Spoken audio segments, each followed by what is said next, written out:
Nasa isang mataong lugar ang ating bida at makikita nating nagtataka pa rin ang mga tao kung sino ang tumapos ng floor 10. Masayang nag-aabang ang mga tao dahil ilang segundo na lang ay matatapos na ang orasan at magbubukas na ang floor 11. Sabay-sabay silang nagbilang pababa at nagdiwang ang lahat dahil naging 0 na ang orasan. Nakangiti lang si Kim habang may nagsasalita at sinabing simula sa araw na yun ay natapos na ang tutorial stage. May lumabas na isang magandang babae at pinuri nito ang mga hunters dahil natapos na ang Hellfire Mansion. Hindi naman makapaniwala ang mga nandoon dahil nakakita sila ng anghel pero sinabi ng Sword Emperor na hindi daw iyon totoo at kasama lang daw iyon sa system ng tower na nagpapaliwanag ng gagawin parang NPC. Sinabi pa ng babae na merong mundo na lubhang nangangailangan ng kanilang tulong dahil naghihirap ito dahil sa Demon King. Biglang may nakita ang ating bida na tumalon patungo sa babae. Iyon ang Sword Saint at walang alinlangan nitong hiniwa ang NPC sa gitna dahil alam din niya na hindi ito totoo. Bumalik lang ulit ito sa dati niyang itsura at sinabing ipapadala ang mga hunter doon para iligtas ang sangkatauhan at kung papayag sila ay sabihin lang nila ang salitang transfer. Parehas may naramdaman ang Sword Saint at ang ating bida pero hindi na lang iyon pinansin ng matanda at sinabi na ang transfer para mapunta ito sa floor 11. Nandun din ang Inquisitor at sinabi nitong naunahan na naman siya kaya binanggit na din nito ang transfer at sinabi sa kanyang mga kasama na magkita-kita na lang sila doon. Agad naman nagsanyerin ng ibang hunters sa mga top rankers habang nakatingin lang si Kim sa babae. Sinabi ng NPC na simula 11th hanggang 20th floor ay masusubukan ang kanilang paniniwala at sa mga oras na iyon nila mahahanap kung sino talaga sila. Nagulat ang ating bida nang biglang tumabi sa kanya ang paladin at sinabing nakakalungkot daw ito. Hindi daw ito sigurado kung sino o ano talaga ang gumawa ng tower pero ang alam niya ay pinaghirapan nila ito at iniwan nila ang mensaheng iyon pero wala man lang nakinig dito. Kung tutuusin daw ay dapat nilang pakinggan ito ng puno ng paghanga dahil ang mga gumawa ng tower ang nagbigal sa kanila ng kapangyarihan at skills. Habang nag-uusap ang dalawa ay sinabihan ng Sword Emperor si Kim na merong kakaiba sa paladin at parang meron itong pinaplano. Napalingon na lang siya sa likod at nakita ang napakadaming reporters at tumawa na lang ang paladin dahil siya daw ata ang rason noon at bigla na lang nag-transfer. Hindi naman makapaniwala si Kim sa nangyari at sinabi lang sa kanya ng Sword Emperor na tama nga ang kanyang hinala at nakinig daw dapat dito sa kanya. Dinumog na ito ng mga reporters at tinanong kung siya ba talaga ang tumapos ng floor 10, kung saang guild siya sasali, at kung ano-ano pa. Ayaw niya masyadong matagalan doon at mahuli sa floor 11 kaya isa lang ang sinabi nito at nagulat doon ang mga reporter. Pagkabanggit niya ng transfer ay sinabi lang ng ating bida na siya din daw ang tatapos ng floor 20 at nagpasalamat na sa kanila. Napunta na ang ating storya sa floor 11 at makikita natin na naglalaban ang mga tao at ang mga monsters. Sa gitna ng gulo ay merong nagsalitang tao at sinabing wag silang aatras dahil matatalo sila pag ginawa nila iyon. Sabay pinakita ang Sword Saint na hindi gumagalaw sa gitna dahil nagulat ito sa kanyang mga nakita. Nandun na din ang ating bida ang iba pang mga hunters at muntik pa silang tamaan ng mga pana. Merong lumapit na lalaki sa kanila at tinawag silang mga bayani na magliligtas sa kanilang kaharian. Ang lugar na iyon lang daw ang dinadaan ng kalakaran sa kanila at pag nasira ito ay hindi na din tatagal ang kanilang kaharian kaya nakiusap ang lalaki kung pwede ba nila siyang tulungan. Pagkatapos nun ay nakita ng lahat na nagkaroon sila ng quest na defend the port. Binasa ito ni Kim at ng mga hunters at nakita nila na may Demon King doon at ang lugar na iyon ay ang Aegean Empire. Inatake na din sila ng mga monsters doon at wala daw itong tigil at hindi nila alam kung paano matatapos ang kanilang quest. Natauhan naman na ang Sword Saint pero hindi pa rin daw nito alam ang nangyayari kaya papatayin na lang daw niya lahat ang kanyang makikita. Ginanahan ng lahat ng nakakita doon at sinundan nila ang matanda para tumulong. Habang nagkakagulo ay makikita natin na kalmado lang ang ating bida at binuksan nito ang kanyang status window. Doon pinakita ang unang reward niya na bigay ng Goddess of War at iyon ay pwede niyang makita ang mapa ng floor 11 to 20. Pinakita na din ang pangalawa niyang reward at makikita nating galit na naman ang Sword Emperor dahil lalong dumuduga daw si Kim dahil ang nakuha niya ay pwede nitong makita ang lokasyon ng mga NCP sa floor 11 to 20. Hindi na nakapagsalita ang Sword Emperor nang makita niya ang huling reward na nakuha ng ating bida dahil pwede nitong makuha ang kahit na anong item basta nandun ito sa floor 11 to 20. Sobrang saya ni Kim at sinabing iyon ang tunay na talento at gagamitin daw niya itong mabuti. Ang tower ay merong tema kada floor at ang 1 to 10 ay ang tutorial dahil ginawa ito para mag-ensayo at masanay ang mga hunters bago pumasok sa main story na floor 10 to 20 na ang tema ay Demon King and Heroes. Meron lang daw dalawang paraan para makalagpas sa Demon Army. Kailangan may sapat na lakas ang isang hunter para matalo niya ito o kaya naman ay pamununan mo mismo ang iyong mga kasama sa digmaan.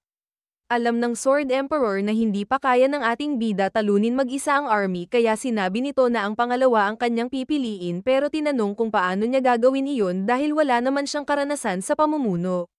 Sinabi ni Kim na alam niya iyon pero pinakita nito ang kanyang skill at sinabing pwede naman siya matuto. Ginamit ng ating bida ang kanyang mga reward at hinanap ang 3 pinakamagaling na NPC leader at inilagay niya ang lokasyon nito sa mapa ng floor 11. Napakagaling daw talaga niya dahil ginawa daw niyang sobrang ganda ang mga maganda ng reward. Habang naglalakad na ang ating bida papunta sa NPC ay galit na sinabi ng Sword Emperor na hindi daw yun talento at isa lang siyang malaking kadugaan. Nakita na ni Kim ang NPC na si General Ajem at sinabi dito na meron siyang hiling sa kanya. Nagulat ang NPC nung narinig nito ang hiling ng ating bida dahil gusto daw nitong patayin siya ng General. Ipinaliwanag niya na meron siyang natatagong baraha para manalo laban sa Demon Army dahil pag tumigil ang kanyang puso ay babasbasan ng God of War ang kanyang mga kakampi. Nagdadalawang isip ang general sa hiling ng ating bida dahil masyado daw itong mahirap. Sinabi nito na iyon lang ang paraan at kung hindi ito gagawin ng general ay siya daw mismo ang tatapos sa kanyang sarili. Binola pa niya ang NPC at sinabing siya ang general dito at mas gugustuhin na daw mamatay ng ating bida sa kamay nito kesa sa kanyang sarili o sa kalaban. Matapos mag-isip saglit ay pumayag na din ito at sinabing gagawin niya itong mabilis at walang sakit. Tinanong nito ang pangalan ng ating bida at pagkasabi niya ng Kim Gongja ay pinasalamatan niya ito at sinabing isa siyang tunay na bayani at napunta na siya sa Netherworld. Bumalik na ng 24 oras sa nakaraan ang storya at tinanong ng mga bagong dating na hunter sa floor 11 kung sino ang hunter na kasama ng mga NPC. Ang nakuhang skill ni Kim ay ang Battlefield Insight at binigyan siya nito ng karunungan ng isang magaling na general. Habang nakasakay siya sa likod ni General Ajem ay tinuro niya mismo kung nasaan ang mga kalaban. Nilabas din niya ang legendary item na Holy Sword of Protection na nakuha niya gamit ang isa sa kanyang mga reward. Sabi sa alamat ay binigay ng goddess ang espadang iyon sa founder ng Ajem Empire. Matapos nun ay bigla na lang daw nawala ang founder at kasama nito ang Holy Sword. Doon na nagkaroon ng prophecy na nagsasabing dadating ang isang bayani sa Ajem at daladala nito ang Holy Sword. Nakita ito ng mga sundalo sa kamay ng ating bida at nagalak ang mga ito dahil dumating na din daw sa wakas ang bayani na magsasagip sa Ajem. Sinabi ni Kim na tama daw talaga ang nakuha niyang item dahil gusto nito na tinuturing siyang bayani. Saan daw banda tama ang kanyang nakuha dahil matigas at may kintablang naman daw iyon at walang kwenta. Napakadami daw niyang nakita na kapaki-pakinabang na mga sandata doon pero pinili lang niya ito dahil sa kanyang itsura. Sinabi ng bida na matibay, maganda, at lahat daw ng NPC hanggang floor 20 ay baliw na baliw doon. Ipinaliwanag niya na hindi lang daw basta nandoon ang mga NPC para pandagdag storya. Pwede daw nila itong impluwensyahan at gamitin para matapos ang isang floor ng mas madali. Meron namang mga hunter sa gilid at nagtataka kung sino daw ang kasama ng general at bakit parang may katungkulan ito. Natuwa naman ang ating bida doon dahil iyon din ang isa sa kanyang mga hinihintay dahil gusto nito ang pinagseselosan at kinaiinggitan. Nagsalita naman ang Sword Emperor at sinabing tinuruan niya ng ora ang ating bida para mag-practice ng swordsmanship pero ginagamit lang daw niya ito para sa kanyang sarili. Hindi na iyon pinansin ni Kim dahil nakita na nito ang pwesto ng mga kalaban sa kanyang minimap. Pinasugod nito ang lahat ng nandoon at sinabing hindi sila titigil hanggat hindi nila natatalo ang Demon Army at mailigtas ang Ajem. Malaki ang pag-asa nilang manalo dahil makikita natin na pati ang ibang mga high ranker ay todo na din sa pag-atake. Sa di kalayuan ay nakita na din nila ang general ng Demon Army na ang Goblin Emperor. Tumalon na ang ating bida sa ere at ginamit ang kanyang skill na Goblin High Society. Dahil doon ay nagawa na naman nito ang destruction move niya at nalito ang goblin kaya napatay agad niya ito. Nagsaya ang lahat ng nandoon at pinuri ang ating bida sa kanilang panalo. May mga natira namang monsters doon at sinabi ng iba na sila naman ang bahala at madaling tinalo ang mga ito. Pinakita na ng tower na natapos na nila ang stage na iyon at titignan kung sino ang may pinakamadaming tinulong. Makalipas ang ilang sandali ay pinakita na ito sa lahat at nagtaka sila dahil hindi kilala ang top 1 at wala itong alias. Bigla naman nilang naalala na siya din daw pala ang tumapos ng floor 10 at nagtaka sila kung sino talaga siya. Tinanong ng ating bida sa Sword Emperor kung inaamin na ba nito na magaling daw ba talaga siya at hindi lang basta swerte. Tumalikod lang ito na parang bata at sinabing hindi niya daw iyon aamin kahit kailan. Napangiti lang si Kim at inisip na alam nito ang ugali ng Sword Emperor kaya alam na niya ang kailangan niyang gawin.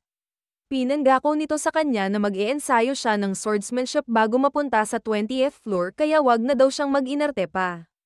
Laking tuwa ng Sword Emperor dahil sinabi pa ni Kim na hindi niya sasayangin ang pagkakataon na matuto ng swordsmanship mula sa pinakamagaling na swordsman sa balat ng lupa.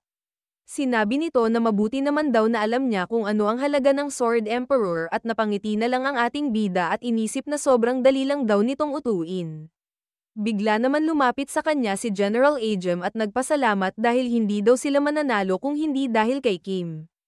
Inabot nito ang kanyang kamay sa ating bida para magpasalamat at sinabi nito na mataas ang ekspektasyon nito sa kanya.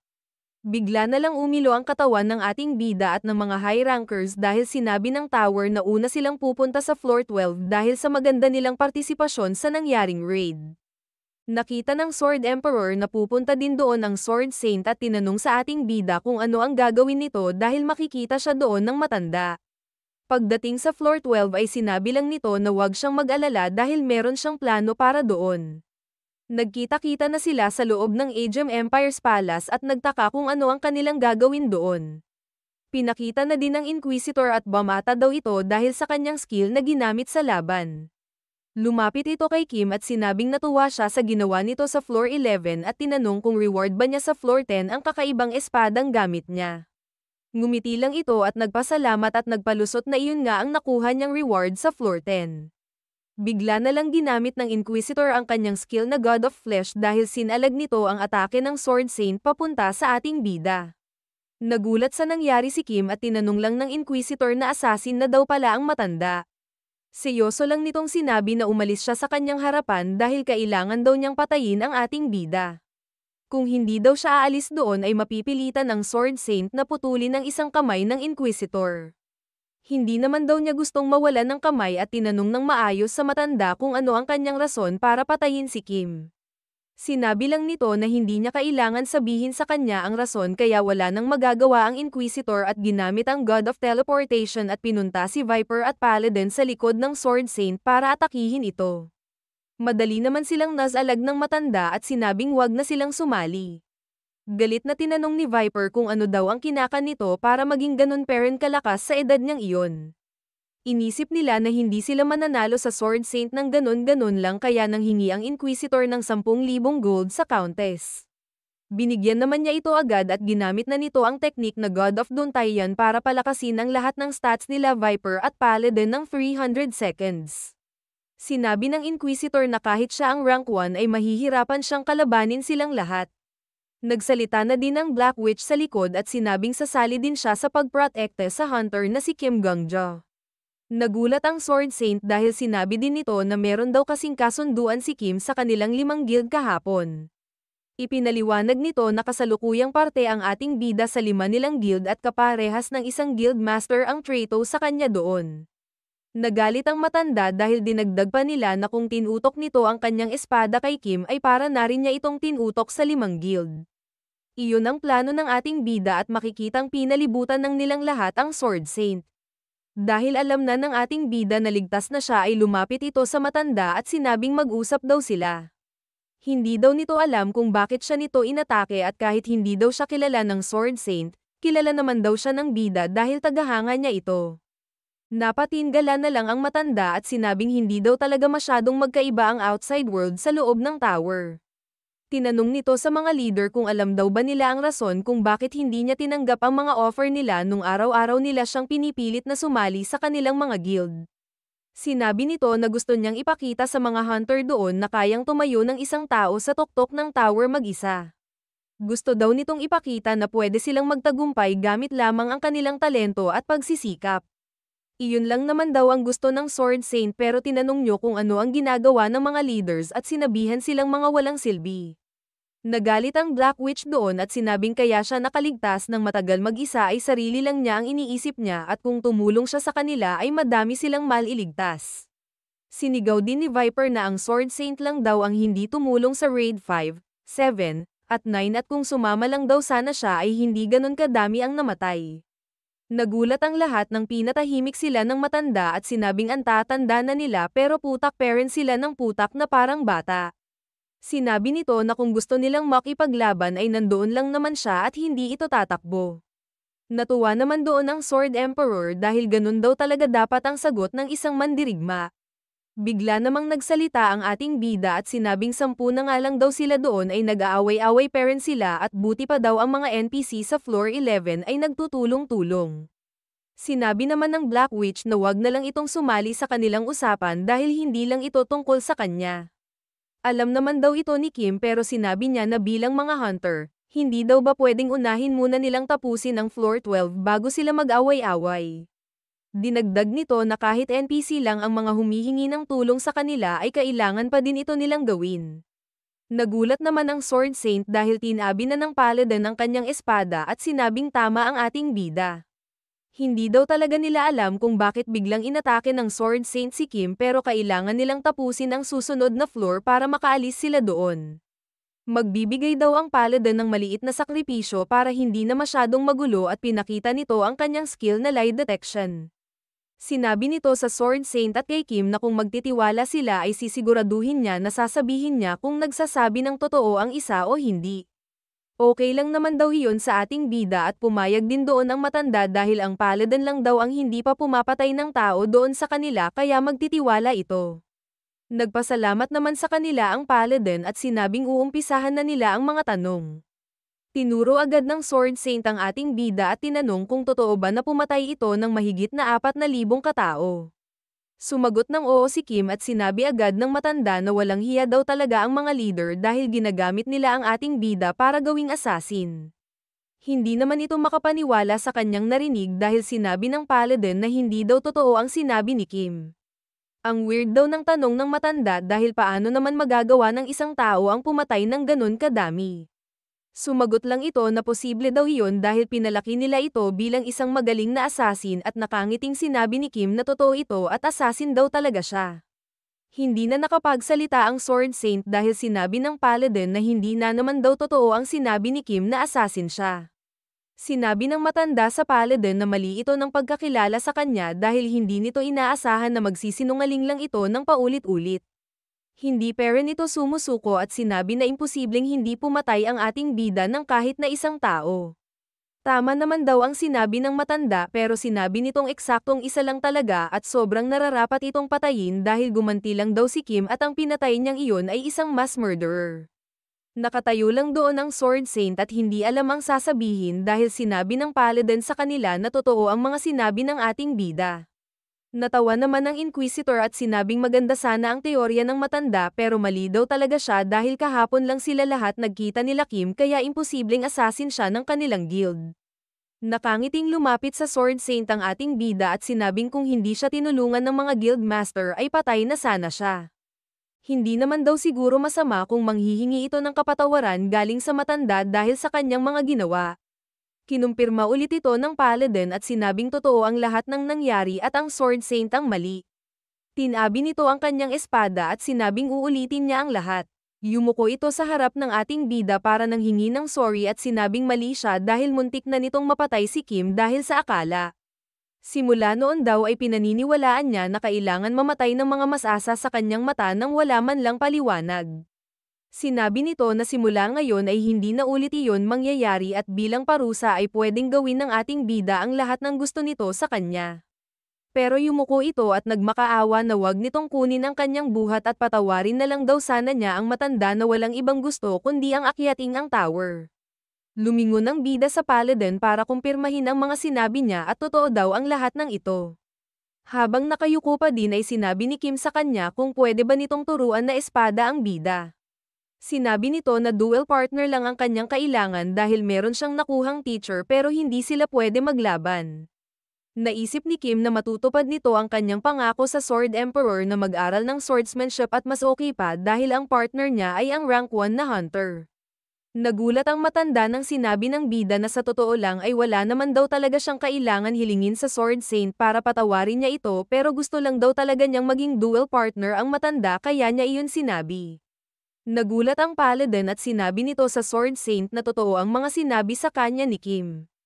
Bigla naman itong hinawakan ng ating bida at sinabing mali daw talaga siya ng pagkakaintindi dito dahil napakabait daw pala nito. Masaya nitong kinamayan si Kim at sinabing ikinagagalak niya ang maging duel partner ng ating bida at tawagin lang daw niya ito kahit kailan.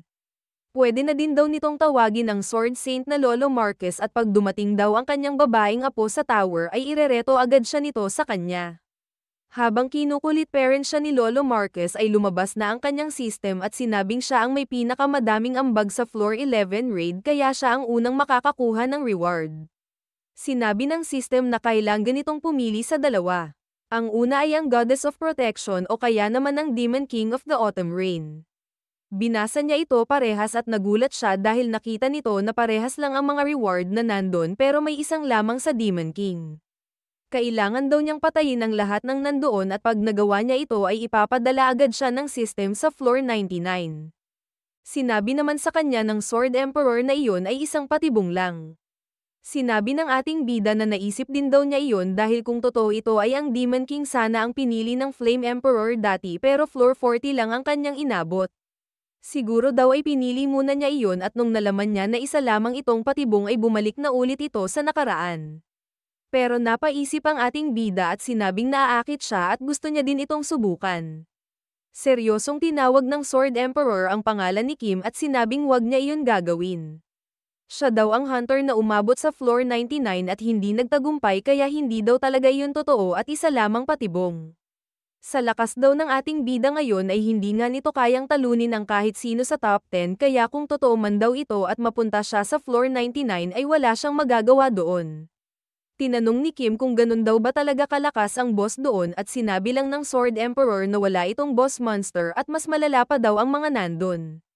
Tumigil na ito magkwento at umupo na lang sa gilid at tinanong sa kanya ng ating bida kung ano daw ba talaga ang nandoon para umarte siya ng ganyan.